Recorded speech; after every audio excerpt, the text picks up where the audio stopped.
Hello and welcome to another guitar and music concepts video. I'm always trying to think of new ideas for these types of videos because I really enjoy making them, and if they can help somebody who sees one of these videos, then I think that's great and it makes them definitely worth making. So I decided to start telling some stories that have to do with musical instances that changed my life, that changed it dramatically and changed it for the better. So today I'm going to share kind of the first story that came to mind when I started thinking about this concept. What's a musical experience that I had that changed my life for the better and that completely changed the way I think about music? So first, let me kind of set the stage here. This happened when I was an undergraduate. I was studying music in Denton, Texas at the University of North Texas, which is a fantastic music school, by the way. And I was studying guitar, so my major was guitar performance. But as part of the degree program, I was required to take 4 years of men's chorus. Now, this is just something that all guitar majors on the undergraduate level had to deal with because of the way that they counted certain ensemble credits and not counted other ensemble credits. We all had to take guitar ensemble, which is where we would play in duos or trios or quartets, or we even did a couple octets with 8 guitars playing the same piece at once.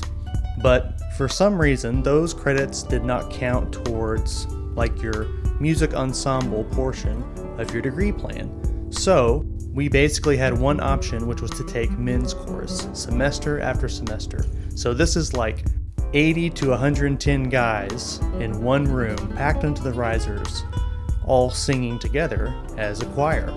And suffice it to say, most of us just hated it. I mean, we just really didn't like it.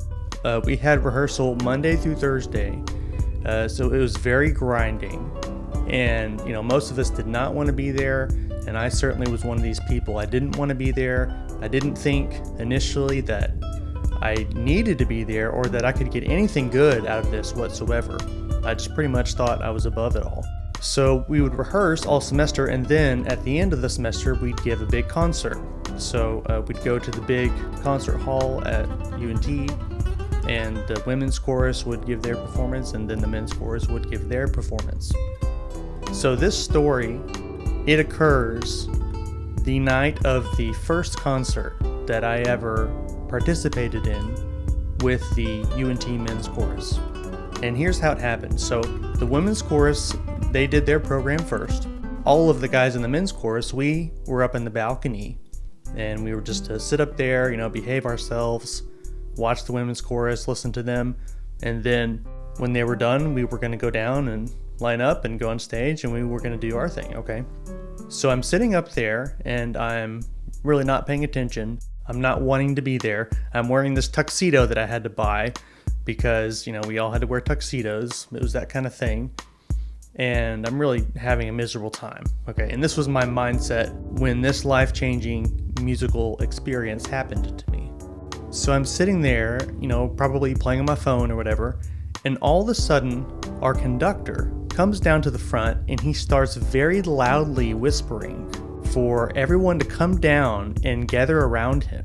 And he's whispering, but he's doing it pretty loudly, like, it wasn't too subtle. And he was gesturing with his arms, and he was saying, everyone come down here, come gather around me.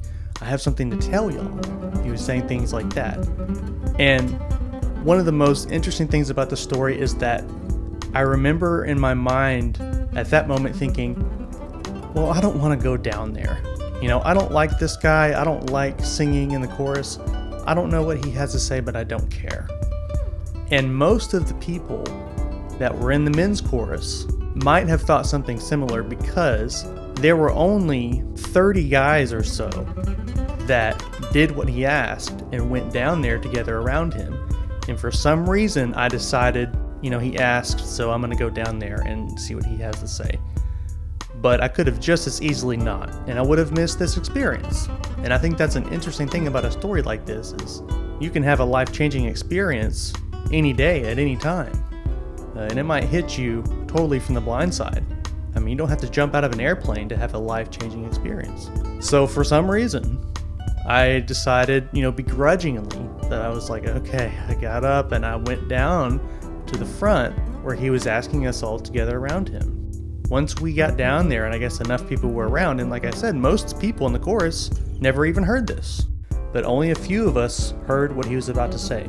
So once a group of about 30 of us were gathered around him, he told us this, and I'm going to paraphrase, but he said something like, "Tonight, you have the power to change people's lives. Every time you perform music for someone, you never know who's listening, you never know what's going on in their lives, and you never know what they need to hear and how exactly it might hit them." And he said, don't forget for a second that tonight you have the power to change people's lives. So he told us that. And at the time, it didn't really hit me. I remember being kind of surprised. I kind of thought he might call us down and tell us something like, you guys be sure and behave, or this is a real concert, so don't mess it up, or something like that, So I remember being pretty caught off guard, like, wow, I didn't expect something like that. So then, we went out and did the concert, and it wasn't like the concert was the thing that changed my life or whatever. I remember it going fine, going well. I think we kind of did the best we could, and it was enjoyable and went fine. But it was sometime after that where it was like my brain just couldn't let that go.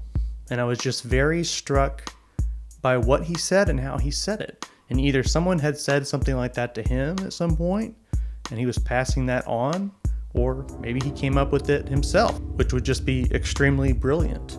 But I just kept remembering, what kind of place I was in and what kind of moment that was. And when he chose to say that, he never said that in rehearsal. He said it right before we were supposed to go out and perform. And the more I thought about it, I thought, being a young person, trying to, kind of figure out your career, what you want to do with your life, how you want to do it.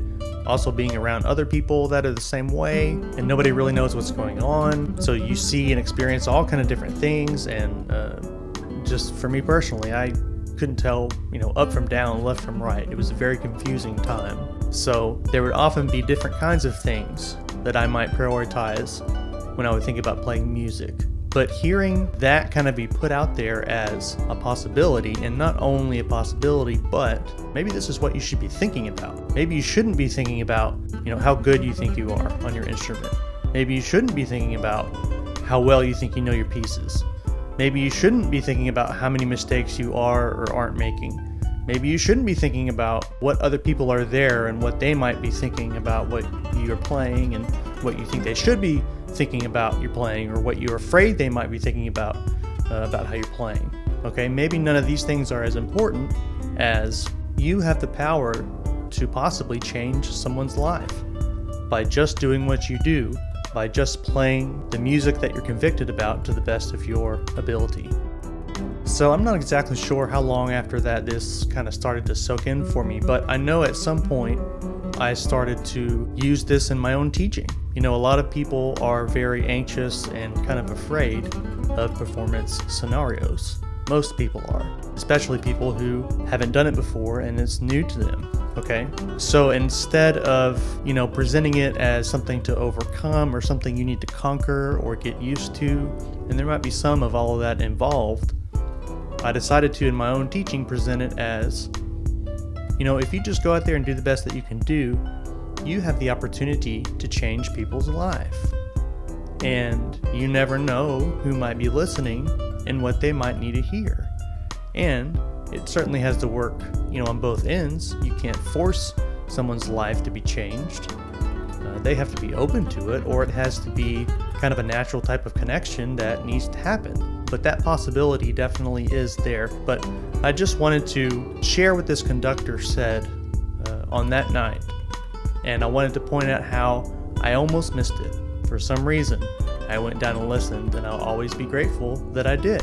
If this is something that you find interesting or something that you think is valuable, And I think it is because I remember this all the time, and I tell myself this all the time. It really helps me to relax, to calm down, to not take things so seriously, to rely on my hard work that I've done, and just let everything else speak for itself. And if the time is right, if I'm in a good place, if someone that's listening to my music in any kind of way, whether it's live or online or a recording, if things are lined up and in place, and someone is in a particular place in their life where they are open to hearing something in particular that can really affect them and really touch them emotionally, then the power exists every time we play our instruments to change someone's life. And it's not a responsibility, it's not a requirement, but it is a possibility. And just thinking about that concept is one of my favorite things about playing music. I just think it's wonderful and amazing and very freeing. So remember, when you play music, you have the power to change someone's life. Thank you very much for listening, and have a wonderful day.